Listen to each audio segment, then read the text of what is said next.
মনে রাখো দোস্ত, মোবাইলের মাধ্যমে জীবনের শেষ সুখ তালাশ কইরো না। মোবাইলের মধ্যেই জীবন শেষ করে দিও না বন্ধু। এই নারী, এই ছবি, এই অশ্লীল দৃশ্য, এই মাতলামির এই জিন্দিগি। প্রিয় নওজোয়ান, তোমরা মুসলমান, একটা চুলের ফ্যাশনের উপরে জীবন শেষ করো না, একটা জামার ডিজাইনের উপরে জীবন শেষ করে দিও না, একটা প্যান্টের ডিজাইনের জন্য জিন্দিগি শেষ করে দিও না, একটা মেয়ের জন্য জীবনের 5টা বছর নষ্ট করে দিও না। আমার বন্ধু, নষ্ট করো না তুমি। তোমার দ্বারা অনেক স্বপ্ন আছে, তোমার নিয়ে অনেক সম্ভাবনা আছে, তোমার নিয়ে অনেক স্বপ্ন আছে।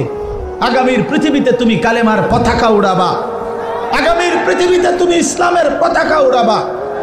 আল্লাহর নবীর এমন সাহাবী ছিল, ইসলামের ইতিহাসে এমন মুজাহিদ ছিল, যাদের স্ত্রীরা তাদের বাসর রাতের কোরবানি করে স্বামীরে প্রথম রাতেই মাথায় পাগড়ি বেঁধে যুদ্ধের ময়দানে ছেড়ে দিয়েছে। বলেছে, স্বামী যাও, আল্লাহর জন্য জান দাও, আর হাসরের ময়দানে তোমার সাথে দেখা হবে, যাও। অতএব দোস্ত আমার, এক নারীর জন্য তুমি না, এক ছবির জন্য তুমি না, এক অশ্লীল দৃশ্যে তুমি হেরে যেও না, হাইরা যাও না। আমি অনুরোধ করছি, আমার 17 বছরের নওজোয়ান, ইসলামের ইতিহাসে 17 বছরের নওজোয়ান মুহাম্মদ ইবনে কাসেম রাহমাতুল্লাহি আলাইহি, এই হিন্দুস্তান বিজয়ের মহানায়ক মুহাম্মদ ইবনে কাসেম, উনি 17 বছরের টকবগে যুবক ছিলেন।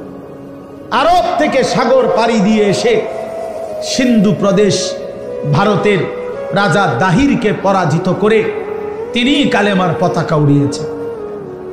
সুলতান ইখতিয়ার উদ্দিন মুহাম্মদ বিন বখতিয়ার খিলজি রহমতুল্লাহ আলাই মাত্র 17 জন যোদ্ধা নিয়ে আমার এই বাংলা মুলুক, তিনি হিন্দু রাজা লক্ষণ সেনকে পরাজিত করে কালেমার পতাকা উড়াইছিলেন।